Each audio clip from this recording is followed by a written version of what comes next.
भडगाव नगरपालिका निवडणुकीत प्रभाग क्रमांक 8 मध्ये चांगलीच रणधुमाळी सुरू आहे।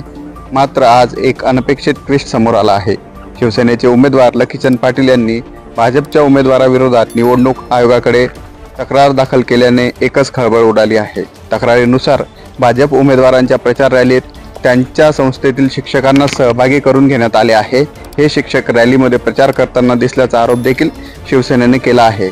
सार्वजनिक सेवेत असलेल्या शिक्षकांचा वापर राजकीय फायद्यासाठी केल्याचा आरोप करत निवडणूक आयोगाने ह्या प्रकाराची गंभीर दखल घ्यावी, विद्यार्थ्यांचे शैक्षणिक नुकसान होऊ नये यासाठी तातडीने कारवाई करावी अशी मागणी लकीचंद पाटील यांनी केली आहे।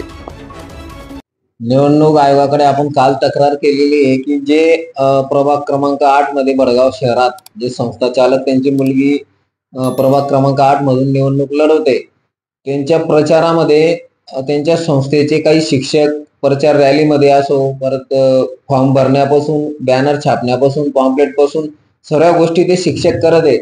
त्याच्यामुळे संस्था चालकांनी त्यांना शिक्षकांना वेठीस धरलेलं आहे। त्याच्यामुळे ते शिक्षकांचा नाईलाज आहे की ते संस्था चालकांचं बी हे करू शकत नाही, त्यांच्या दबावाखाली त्यांना काम करावं लागत आहे।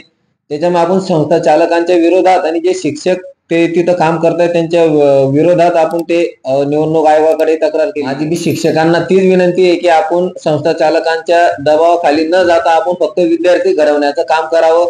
कारण की इलेक्शन येत राहता जात राहता, पण एकदाचा जो विद्यार्थी हाताखालून गेला तर तो भविष्यात घडू शकत नाही। त्याच्यामुळे शिक्षकांनी फक्त विद्यार्थी घडवण्याचं काम करावं। माझं शिक्षकांना अजिबात विरोध नाही, माझा त्या संस्था चालकांना विरोध आहे की तुम्ही तुमच्या स्वतःच्या स्वार्थासाठी ते तुमच्या शिक्षकांचा वापर करत आहे। त्याच्यामुळे आपण ते तक्रार निवडणूक आयोगाकडे कलेक्टर साहेबांकडे केलेली आहे।